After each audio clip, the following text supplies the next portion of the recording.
We're continuing on Chapter 26 of Burying the Boys, the CIA, the Mob, and America's Secret History by Daniel Hopsicker. Everybody comes to Rick's. While the CIA's Operation Condor was remaking the Southern Hemisphere politically, the DEA had also strangely had their own Operation Condor. It was, supposedly, a concerted drug eradication and trafficking interdiction program that two separate federal agencies, the CIA and the DEA, always reputed to be at each other's throats, had been running operations at the same time with the same code name, has long puzzled writers and journalists. Why the same name? Was it coincidence? Had they just been running low on imagination? There was only one Operation Condor, we were to learn, and narcotics interdiction was not on the agenda. Newspapers have for years carried stories about the massive DEA operation called Operation Condor, bylined everywhere from Mexico to Peru, their contents virtually interchangeable. When the Army came in the late 70s to crack down on the drug trade, it only escalated the level of violence, explained one.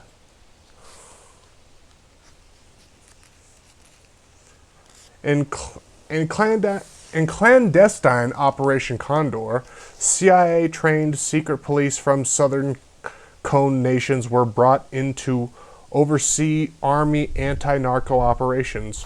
Troops tortured and raped Indians, but never caught up with the country's most infamous drug bosses, Miguel Angel, Felix Gallardo, and Rafael Caro Quintero among them. The DEA never caught up with the drug kingpins like Gallardo and Caro Quintero. While they still proved useful for exactly the same reason that, while he still proved useful, America's biggest drug smuggler, Barry Seal, never went to prison for his crimes. A few other samples of DEA Condo news clips. Condor 6, which got off the ground last July, uses 3 U.S. contracted Bell helicopters and 1 State Department-supplied C-123 transport plane, which are flown by U.S. pilots according to the State Department. Operation Condor, a government drive in the mid-1970s, forced traffickers to flee, most to the state of Jalisco, but many slipped back during the friendly administration of. In the efforts to escalate the war on drugs, the Reagan administration has become entangled in South America's most intense and brutal counterinsurgency campaign. In Peru's upper Hulaga Valley, Condor 6, a U.S.-sponsored narcotics control operation, works side by side with a campaign by militarized Peruvian police to wrest control of the jungle region from drug traffickers and their Maoist insurgents of Sendero Luminoso, Shining Path. Rogue agents have been hinting at the real truth for some time. For example, in the trial in Phoenix of a rogue DEA agent, a former U.S. Drug Enforcement Administration informant who was convicted of killing a State Department of Public Safety narcotics agent, plans an entrapment defense. Celaya claimed he was entrapped because he turned down a U.S. intelligence assignment and refused to take command of Operation Condor, reportedly a conduit for the United States to channel money and weapons to friendly groups in Central America, the Arizona Republic reported. DEA pilot Abbott had been right. The government doesn't really want to catch the major drug kingpins. Instead, the goal is to control the traffic, protecting certain dealers. Ostensibly the CIA's way of maintaining political control of South American governments. In effect, this means there are 2 different kinds of drugs, good drugs and bad drugs. Good drugs are our drugs, goes this reasoning. Bad drugs are everyone else's. It's a neat scheme, and it has worked out to near perfection. And if manipulating the drug trade is the CIA's way of maintaining political control of South American governments, another question must be asked. Could this also be the CIA's way of maintaining control of North American governments, governments like maybe ours? I had pictured I had pictures of DEA agents and customs agents loading drugs onto planes in Colombia at one time, one source told us, and I was stupid enough to think that that would protect me, but it didn't protect Barry Seal, did it? Then we heard from an eyewitness testimony about a meeting held in Barranquilla, Colombia in 1981, at which Oliver North had given the order for the arming of the Colombian Marxist guerrillas, the M19. Reagan had no idea what kind of power he was turning over to Oliver North, NSA agent Gus told us. I saw an idiot standing around Barranquilla drinking rum and coke, giving the order to fly weapons into the guerrillas, thinking they'd go to war with the cartel guys. The results of North's rum-soaked brainstorm was that Barry Seal was tasked with flying in and arming the rebels with the expectation that they would go to war with the drug dealers. But the rebels and the drug dealers got together instead. The CIA armed Marxist Fidel Castro in the late 50s. Was it so preposterous that they would again be arming Marxist insurgents in the mountains, this time in Colombia 20 years later? By the end of 1981, Miami was a Smith & Wesson 45, a briefcase full of money, and a new Cadillac with a trunk filled with cocaine and a map showing a route to LA, Miami. When the narcotics boom took off in the mid-1970s, became the drug capital of the world. More than 70% of the U.S. supply flowed through it. The traffic brought that city both fantastic quantities of money and murder. The huge influx of hot dollars made Miami a place where shady bankers gave lavish parties at which characters like one portrayed by Michael Douglas in Wall Street exchanged business cards with Al Pacino's sniveling Cuban character from Scarface promising to do brunch at Joe's Stone Crabs on the waterfront. In Miami, things got so bad that even after burning tons of confiscated marijuana in Florida power furnaces, police were reluctant to accept new drug cases because they had no more room to store the evidence. In Key West, the sheriff's office found itself on most days with a stash of confiscated drugs worth at least $4 million on its hands. The sheriff's men spent an inordinate amount of time just protecting it from thieves and from each other. It was all overburdened authorities could do just to keep a body count. As it turned out, even that was a challenge. So many corpses piled up at the Miami morgue that the Dade County medical examiner rented a refrigerated hamburger van to house the overflow. Bad as things were, we were told by numerous observers when George Bush highly publicized Regional Drug Task Force Division 7 showed up on the scene. They quickly got much worse. One example, an investigation by an interagency task force led to the arrest of Isaac Catan, the biggest drug money launderer ever caught in Florida. An impressive catch. Catan was a major distributor, the largest in Los Angeles, for the protected coke coming through the USS Honduras from Juan Mata Ballesteros. But when International Revenue Service agents on the task force wanted to delay his arrest, hoping he would lead them to the real bosses, Bush's DEA Group 7 boys demurred. They got 20 kilos of coke, not much else, said one disgruntled member of the task force. Chopping off Catan's head didn't kill off the organization. Another head popped up to do the same things. But if the DEA hadn't been in such a hurry to make an arrest, maybe we would have got the organization. Was this outcome mere coincidence, or might protecting the organization's lieutenants like Isaac Catan and Barry Seal have been Group 7's mission. Catan's sophisticated operation included a network of offshore banks in Panama, the Bahamas, and the Cayman Islands, as well as dummy companies incorporated in Panama and the Netherlands Antilles, the same financial centers to which law enforcement had tracked Barry Seal's money flows. The idea is to create as many zigs and zags of intermediary stops that it becomes impossible, even given a motivated Justice Department, to follow the money trail. And overmotivated was not a charge ever hurled at Ed Meese's Justice Department.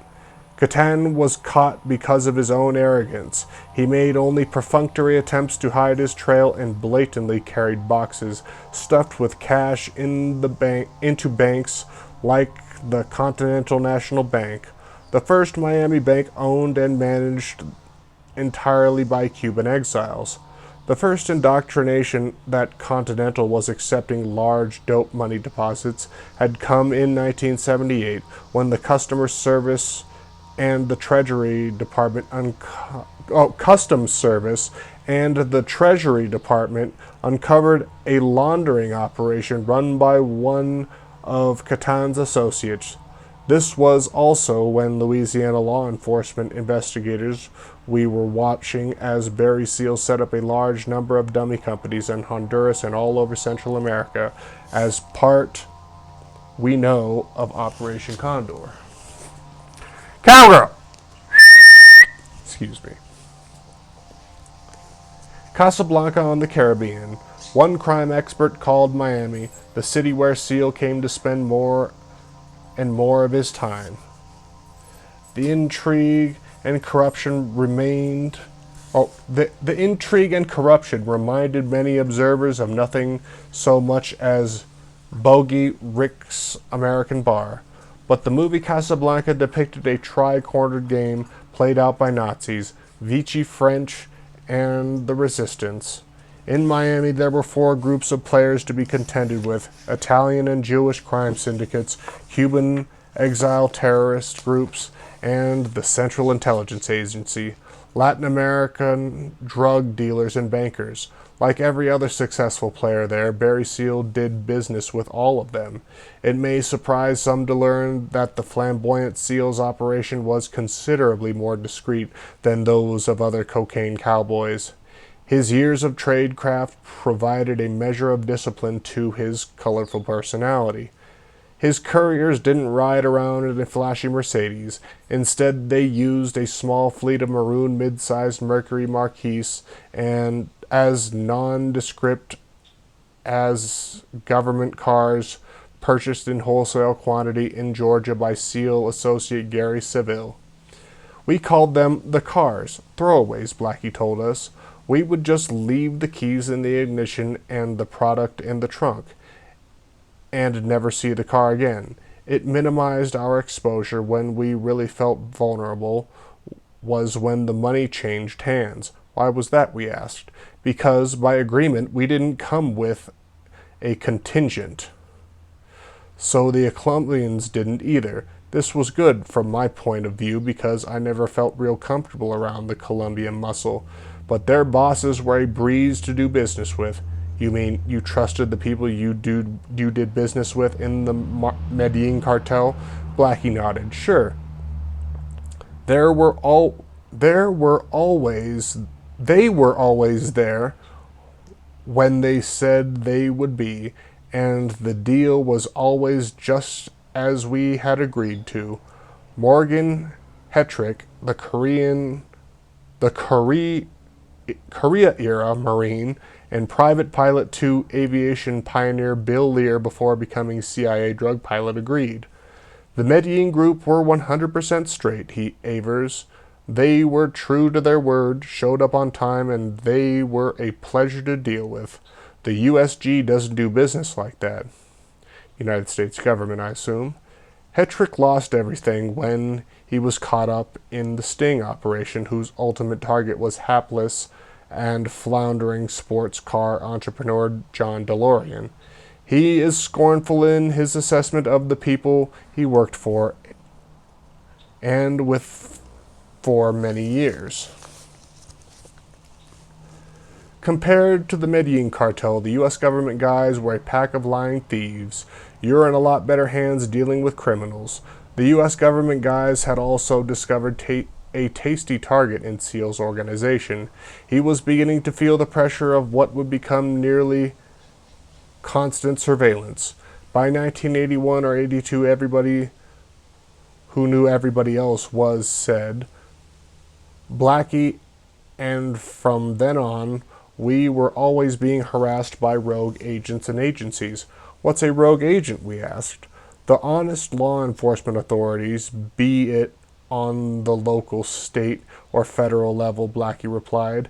Guys who weren't clued in on the protected nature of the enterprise being carried out.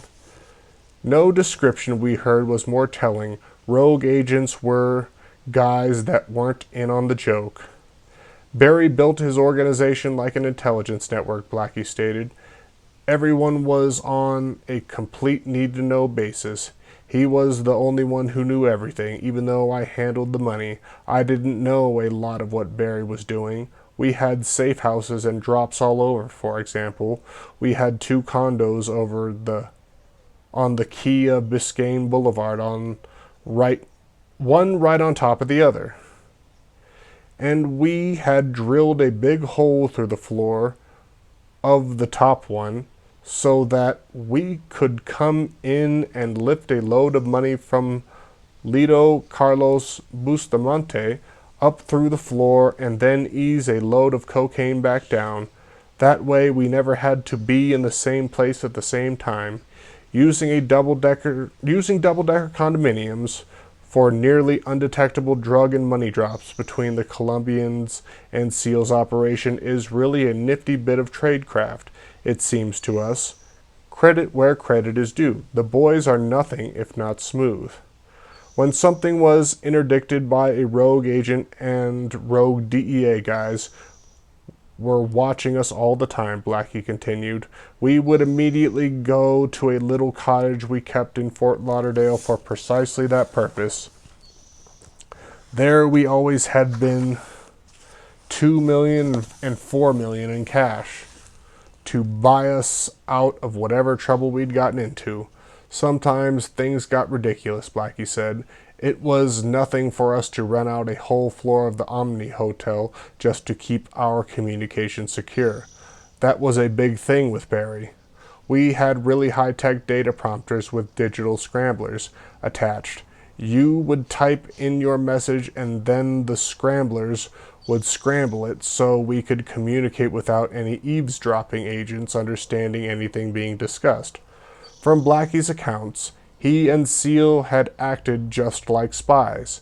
Barry went to extraordinary lengths to ensure secure communications. I remember once flying in from Miami in the Lear for a meeting with Barry and taxiing into a hangar at Lakefront Airport in New Orleans. Barry picked me up and we drove around Lake Pontchartrain to the New Orleans Yacht Club. There, a helicopter picked us up. We choppered out to a Texaco barge sitting in the middle of the Mississippi. We got off and climbed down into the engine room of the barge, where the deafening machinery noise all around us, we had our meeting. Just before the Operation Screamer indictments came out in March of 1983 was the worst time, as I recall. Agents were everywhere we went. When we learned how much money there was, we began to get or feel for the immensity of it all. Hell, it costs us $1,000 a day just to have one of our boats. They eventually had 3 sitting at the dock, stated Blackie. Barry was having all the boats retrofitted with CIA electronics from that place in Miami, the Spy Shop, I think it was called. Our payroll easily ran into several million a year, but we brought in 2,000 kilos a month for 2 years. I was most intimately associated with the finances of the organization. At $4 grand a kilo, the organization had made about $2 million, and that's in just the 2 years, 82 and 83, that I handled the money. But by then, too, remember, the money wasn't really ours. I was by no means a full partner, and Barry wasn't either. But there was always enough money, so it didn't seem to ever matter how much we took. Blackie smiled. We were so flush, we even imported a couple of Rolls Royces from England. Barry sent his English mechanic at Mina, Pete Everson, to go over to get them.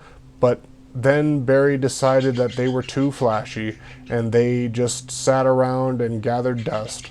The only thing we used them for? Christmas parades in Fort Lauderdale. We donated them every year, and they rode in the damn parades. Barry was by then talking all the time about what the old man wanted done, and it was clear that we were part of something much larger. By the way, there may even have been two old men and not just one. The one up in Arkansas and another with the place in Bal Harbor, just north of Miami Beach. It was always one for us. One for the old man. What had happened after 1983? Blackie shrugged. I'm not the one to answer that question. I went away after that, but the business doesn't change. Barry used to say you can be for sure. Barry used to say you can be sure of just one thing with anyone you meet in the smuggling business. What's that? We asked. That they aren't who they say they are. 45% are DEA, 45% are the agency, and 10% are mercenaries. And they're the only guys who ever go down. And I believe that's it for today's chapter.